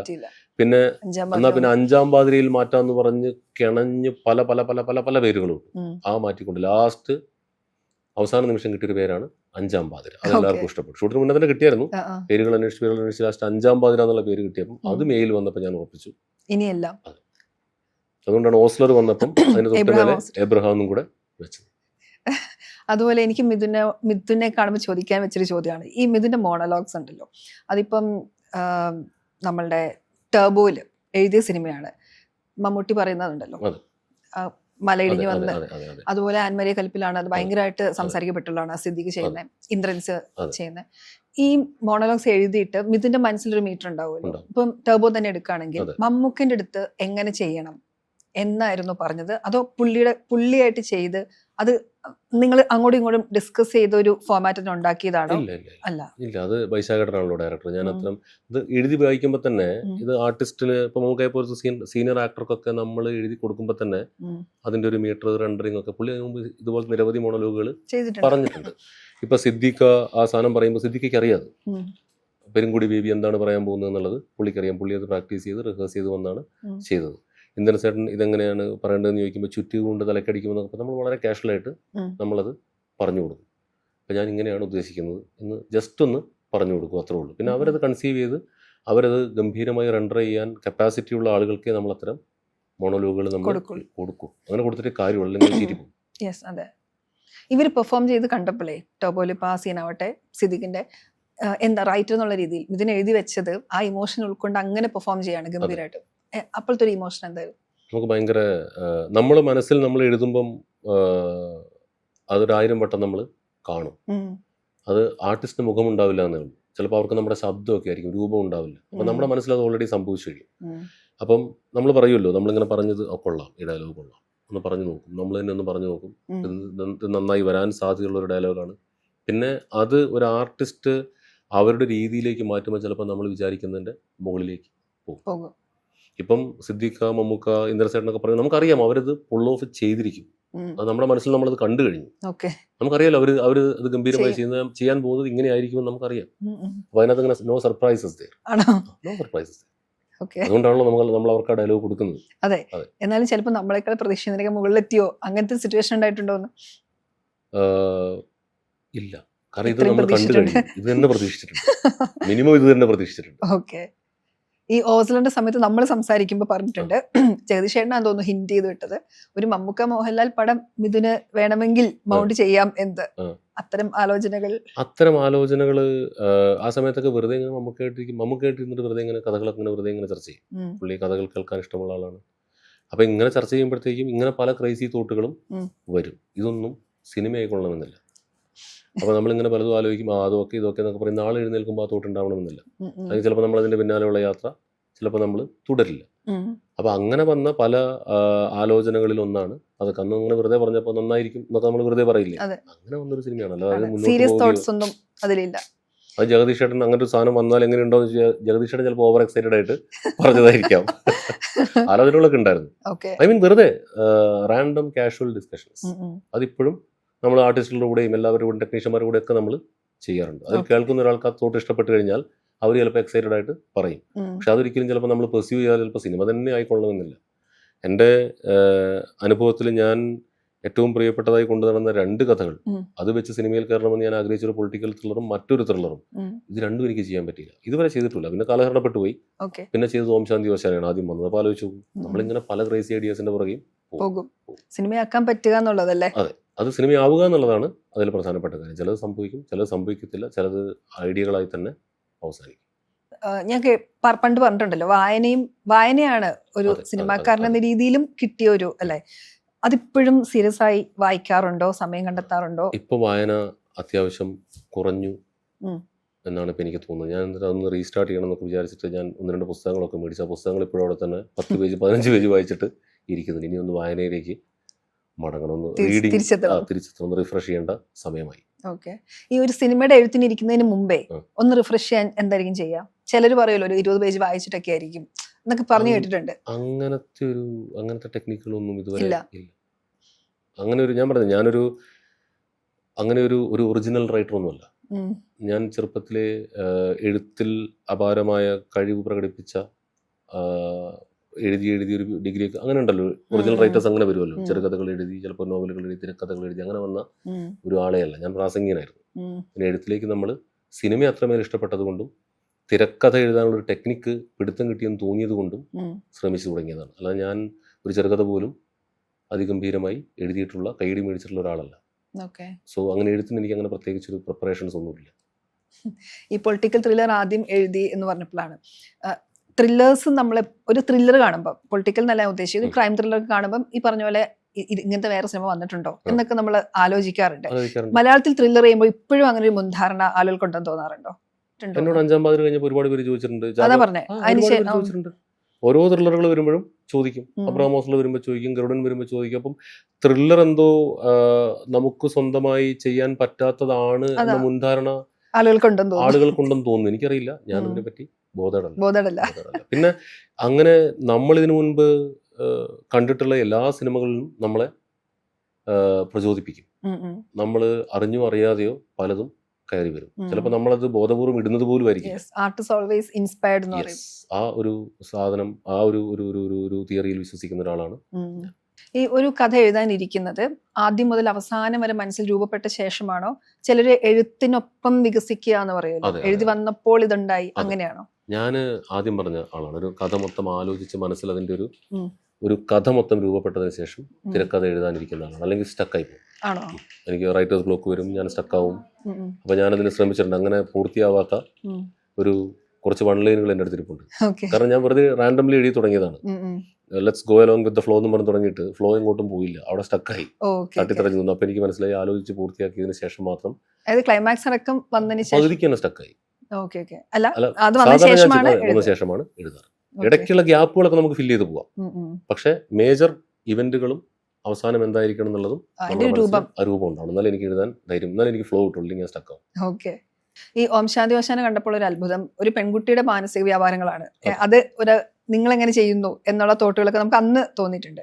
അത് എനിക്ക് എപ്പോഴും ചോദിക്കാൻ തോന്നിയിട്ടുണ്ട്. ഈ മലമുകളിൽ പോയി അമ്പലത്തിൽ നിന്ന് പ്രാർത്ഥിക്കുമല്ലോ, അപ്പോൾ അവൾക്ക് ഇങ്ങനെ ശിവനെ എന്ന് വിളിച്ചിട്ട് അറിയാത്തോണ്ടാണ് എന്ന് പറയല്ലോ, അത് മിഥുൻ തന്നെ എഴുതിയതാ? അത് ആ ചർച്ചയ്ക്കിടയിൽ അമ്പലത്തിൽ പോയി പ്രാർത്ഥിക്കുന്നു എന്ന് പറയുന്ന ഒരു സാധനമാണ് ഉള്ളത്. പിന്നെ അത് ജൂഡ് ആർട്ടിസ്റ്റിനെ കൊണ്ട് ചെയ്യിപ്പിക്കുമല്ലോ, പുള്ളിക്കാരി ക്രിസ്ത്യാനിയാണ്. അപ്പൊ പെട്ടെന്ന് ആദ്യം കർത്താവ് എന്നൊക്കെ അല്ലേ നാവല്, അത് കഥാപാത്രത്തിന്റെ ന്യൂവാൻസസ് ആണ്. അപ്പൊ നമ്മളിപ്പം ആദ്യമായിട്ട് അമ്പലത്തിൽ പോകുമ്പം എന്താ വിളിക്കേണ്ടെന്ന് അറിയില്ല, കുരിശ് വരയ്ക്കണമെന്ന് അറിയില്ല, തൊഴണമെന്ന് അറിയില്ല, കൺഫ്യൂഷൻ ഉണ്ടല്ലോ. അത് ഓർഗാനിക്കലി സംഭവിച്ച, ആർട്ടിസ്റ്റിനെ വെച്ച് ജൂഡ് കാണിച്ച ഒരു സ്വാഭാവികമാണത്. പൂജ മാത്യു കുന്നിൻ മുകളിൽ അമ്പലത്തിൽ പോകുമ്പോൾ പ്രതിഷ്ഠ മനസ്സിലാവില്ല. അപ്പം കർത്താവ് എന്ന് വിളിക്കുന്നത് ഇരിക്കുന്നത് ആരാന്നറിയില്ല, ചിലപ്പോൾ ശിവനാന്ന് പിന്നീടായിരിക്കും മനസ്സിലാവുക. അതൊരു നാച്ചുറൽ ഇതായിട്ട് സ്ക്രിപ്റ്റിൽ വന്നതാണ്. ഈ ഒരുപാട് വട്ടം ഞാൻ പിന്നെയും കടന്ന സിനിമകളിൽ ഒന്നാണ് ഓം ശാന്തി. വെറുതെ ഇട്ട് അങ്ങ് കണ്ടിരിക്കാൻ ഭയങ്കര രസമാണല്ലോ. അങ്ങനെ ഇതിന്റെ സ്വന്തം സിനിമകൾ റിപ്പീറ്റ് ചെയ്യുന്ന സിനിമ ഏതാ ഉണ്ടോ? ഞാൻ എൻ്റെ സിനിമകൾ റീവാച്ച് ചെയ്യാറില്ല. എനിക്ക് ഭയമാണ്. കാരണം എന്താ വെച്ചിട്ടുണ്ടെങ്കിൽ അതിലെ പലതും എനിക്ക് മോശമായിട്ട് തോന്നും.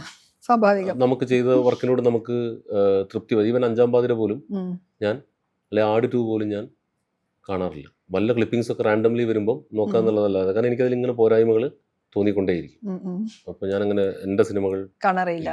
ഈ നമ്മളിപ്പോ ഇന്നത്തെ കാലത്ത് ഒരു സിനിമ എഴുതുമ്പോഴേ ഒരുപാട് അവയർനെസ്സുകൾക്ക് ശേഷം നിൽക്കുന്ന ഒരു തലമുറ കൂടിയാണല്ലോ. പൊളിറ്റിക്കൽ കറക്റ്റ്നെസിനെ കുറിച്ച്, ബോഡി ഷേമിങ്ങിനെ കുറിച്ചൊക്കെ എനിക്കൊന്നും ആടില്ലാന്ന് തോന്നുന്നു, വെസ്റ്റ് ഇൻഡീസിലെ പ്ലേയേഴ്സ് ആണെന്ന് തോന്നും എന്നൊക്കെ പറഞ്ഞാൽ ഇപ്പം നമ്മൾ എഴുതുമ്പോൾ ഒന്നുകൂടെ ആലോചിക്കണം അല്ലെ? അത്തരം ചിന്തകൾ സ്വാഭാവികമായിട്ട് ഉണ്ടാവുമല്ലോ. അതുപോലെ ഇപ്പൊ ഈ ഡാൻസ് ഇറങ്ങിയപ്പം, ഐറ്റം ഡാൻസ് എന്നുള്ള പ്രയോഗം തന്നെ തെറ്റാണ്. ആളുകൾ അതിനെക്കുറിച്ച് ഒരുപാട് സംസാരിക്കുകയും അത് പാടില്ല എന്നൊക്കെ പറയുന്നൊരു കാലം കൂടിയാണ്.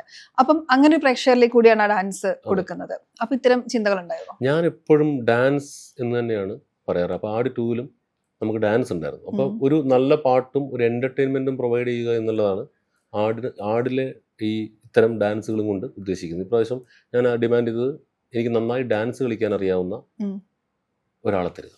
നമ്മുടെ ഡിമാൻഡ് അത്രയുള്ളൂ. അതിനകത്ത് സ്റ്റാർ വേണമെന്നില്ല. കാരണം നമ്മൾ അങ്ങനെ ഒരുപാട് ആ ഒരു ഒരു ഒരു ഡാൻസ് എന്താ പറയുക, ഒരു ഡാൻസ് ഒരു എനർജി കൊണ്ടുവരിക എന്നുള്ളതാണ് ഞാൻ എൻ്റെ സിനിമകളിൽ ഉദ്ദേശിക്കുന്നത്. ഇനി ചിലപ്പോൾ ഇനി സിറ്റുവേഷൻ മാറുമ്പോൾ ചിലപ്പോൾ നമ്മൾ അങ്ങനെ ഒരു എക്സ്പോസിംഗ് ഒക്കെ ആയിട്ടുള്ള ഒരു സിറ്റുവേഷൻ വേണമെങ്കിൽ ചിലപ്പോൾ ഒരു ക്ലബ്ബോ അല്ലെങ്കിൽ ഒരു ബാറോ ഒക്കെ ഷൂട്ട് ചെയ്യുമ്പോൾ ചിലപ്പോൾ നമ്മൾ ചെയ്യുമായിരിക്കും. പക്ഷെ ആടിൽ നമുക്ക് നല്ല എന്താ പറയുക എനർജറ്റിക് ആയിട്ടുള്ള ഡാൻസ് വേണം. അപ്പോൾ അങ്ങനെ ശോഭി മാസ്റ്ററും വിജയബാബു ചേട്ടനും ചേർന്നാണ് വേദിക നന്നായി ഡാൻസ് കളിക്കും. ഞാൻ മുൻപ് വർക്ക് ചെയ്തിട്ടുള്ള ആളല്ല, ഡാൻസ് കളിക്കുമെന്നും പറഞ്ഞ് വരുന്നത്. അപ്പം ഞാൻ വേദിക അതിന് മുമ്പ് ഡാൻസ് കളിക്കുന്നത് ഞാൻ വർക്ക് ചെയ്ത സിനിമകളിലൊന്നും വന്നിട്ടില്ല, എനിക്കറിയില്ല. പക്ഷേ പുള്ളിക്കാരി ശോഭി മാസ്റ്റർ പറഞ്ഞു വേദിക നല്ല ഡാൻസറാണ്, വേദിക വന്നു ഡാൻസ് കളിച്ചു. അപ്പോൾ നമ്മളൊരു ഡാൻസ് എന്ന് പറയുന്ന ഐറ്റത്തിലാണ് എൻ്റെ ഫോക്കസ്, അല്ലാതെ ഡാൻസിന് മുൻപുള്ള ഐറ്റത്തിലല്ല ഫോക്കസ്. ഡാൻസ് നല്ലൊരു പാട്ടും കിട്ടണം. ഓക്കെ, ഡാൻസിന് മുമ്പുള്ള ഐറ്റം എന്ന് പറയുമ്പോൾ അതെന്താണ് എനിക്ക് ആ ഐറ്റം എനിക്ക് ഇതുവരെ പിടുത്തം കിട്ടിയിട്ടില്ല. അല്ല, ഒരു ഐറ്റം നമ്പർ എന്നൊക്കെ പറയുമ്പോൾ ചിലപ്പം ഒരു മാർക്കറ്റിംഗ് ടൂൾ ആയിരിക്കാം.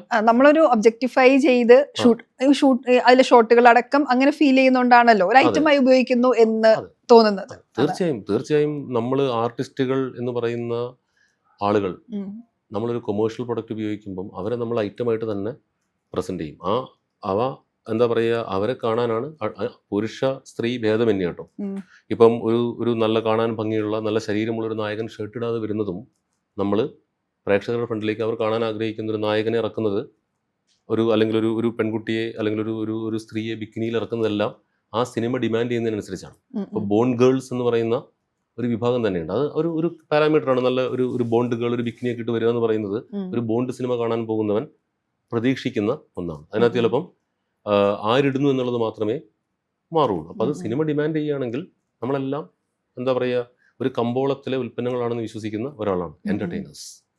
അപ്പം ചിലർ ഇത്തരം ഒരു ബിക്കിനിയിൽ വരും, അത് ആളുകൾക്ക് ഇഷ്ടമാണ്. ചിലർ ഷർട്ട്ലെസ് ആയിട്ട് വരും, അത് ആളുകൾക്ക് ഇഷ്ടം. ഋത്തിക് റോഷനൊക്കെ ഷർട്ട്ലെസ് ആയിട്ട് വരുന്നത് കാണാൻ, നല്ല ശരീരമുള്ളൊരു അർണോൾഡ് ഷ്വാസ്നഗറൊക്കെ ഷർട്ട്ലെസ് ആയിട്ട് വരുന്നത് കാണാൻ നമ്മൾ ഒരു 100 വട്ടം ആ DVD ഇങ്ങനെ കണ്ടു. കാരണം പുള്ളീൻ്റെ നല്ല ബോഡിയാണ്. അപ്പോൾ അത് ആ സിനിമ ഡിമാൻഡ് ചെയ്യുന്നുണ്ടെങ്കിൽ ഡെഫിനറ്റ്ലി ഒരു കമ്പോളത്തിലേക്ക് ഇറക്കുന്ന ഒരു കൊമേഴ്ഷ്യൽ ഉൽപ്പന്നം എന്നുള്ള നിലയ്ക്ക് അത്തരം ചേരുവകൾ ഉണ്ടാവുന്നതിൽ എനിക്ക് വിയോജിപ്പുകളില്ല. ഓക്കെ, ഒരു കൊമേഴ്ഷ്യൽ സിനിമ ചെയ്യുമ്പോഴും ഇത്തരം ചിന്തകൾ അലട്ടാറുണ്ടോ? എഴുതുമ്പോൾ ഒരു കഥാപാത്രം ചിലപ്പോൾ അങ്ങനെ സംസാരിക്കേണ്ടി വന്നേക്കാം, അങ്ങനെയൊക്കെ. അത് കഥാപാത്രത്തിനനുസരിച്ചിരിക്കും. നമ്മളൊരു ചീപ്പ് ഹ്യൂമറിന് വേണ്ടിയിട്ട് ഒരു ബോഡി ഷേമിംഗ് നടത്തുക, അത്തരം പരിപാടികളൊന്നും പണ്ടൊക്കെ ചിലപ്പോൾ നമ്മുടെ ചുറ്റുമുള്ള സൊസൈറ്റി അങ്ങനെ തന്നെയായിരുന്നു. ഇപ്പം അങ്ങനെ അല്ലല്ലോ. ഇപ്പം നമ്മൾ ആളുകൾ വെറുതെ അനാവശ്യമായിട്ട് കളിയാക്കുക, നിറത്തിന്റെ പേരിൽ കളിയാക്കുക, ജാതിയുടെ പേരിൽ, അതൊന്നും ഇപ്പം ആരും ചെയ്യാറില്ല. We are aware of that. അതൊക്കെ ഒരു 2-3 ജനറേഷൻ മുൻപ് തന്നെ അവസാനിച്ചു എന്ന് എല്ലാവർക്കും അറിയാം. അപ്പോൾ നമ്മൾ സ്വാഭാവികമായും നമ്മുടെ സിനിമയിലും അത്തരം സംഗതികൾ ഉണ്ടാവില്ല. പിന്നെ ഒരു കഥാപാത്രം ദുഷ്ടനാണെങ്കിൽ അവിടെ പിന്നെ പൊളിറ്റിക്കൽ കറക്റ്റ്നെസ് ഒന്നും ഇല്ല. കാരണം അയാൾ സംസാരിക്കുന്ന അയാൾക്ക് അങ്ങനെ പറയാൻ പറ്റുള്ളൂ, എന്നാലേ കഥാപാത്രം വർക്കാവുള്ളൂ. ഒരു കഥാപാത്രം ഒരു സ്ത്രീലമ്പടനാണെങ്കിൽ അങ്ങനെ തന്നെ സംസാരിക്കും, നമ്മൾ അങ്ങനെ എഴുതുള്ളൂ. അത് നമ്മൾ പറയുന്നതല്ല. കഥാപാത്രം വർക്കാവണമെങ്കിൽ നമ്മൾ എഴുതി വെക്കുന്നത് അത് സിറ്റുവേഷൻ അനുസരിച്ച് കഥാപാത്രത്തിനനുസരിച്ച് നമ്മൾ എഴുതുമെന്നുള്ളതല്ലാതെ മറ്റേ ജനറലി ഉള്ള എന്താ പറയുക ബോഡി ഷേമിങ് തമാശകൾ, ജെൻഡർ ബേസ്ഡ് തമാശകളൊന്നും നമ്മളിപ്പം അങ്ങനെ ഉപയോഗിക്കാറില്ല, ആരും ചെയ്യാറുമില്ല. ഇനിയൊരു ജനറേഷൻ ചെയ്യത്തുമില്ല. അതെ, അത്ര അവെയറായി കഴിഞ്ഞു. പിന്നെ തീർച്ചയായും ഇനി വരാനുള്ള പ്രോജക്റ്റ് അണലിയെ കുറിച്ച് നമ്മൾ കുറെ നാളായി കേൾക്കുന്നു. എന്താണ് അതിന്റെ?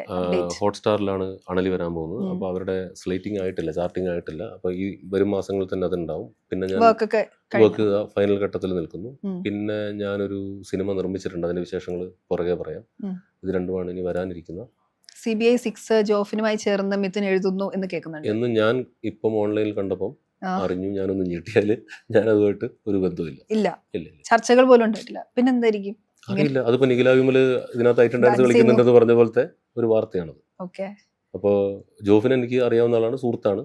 അതുകൊണ്ടൊക്കെ ചിലപ്പോൾ വന്നതായിരിക്കും. ഞാനതുമായിട്ട് ഒരു ബന്ധവുമില്ല. അങ്ങനെ ഉണ്ടെങ്കിൽ തന്നെ നമുക്ക് നേരത്തെ പറഞ്ഞ കഥ പറഞ്ഞ അനൗൺസ് ചെയ്യാവുന്നല്ലേ ഉള്ളൂ.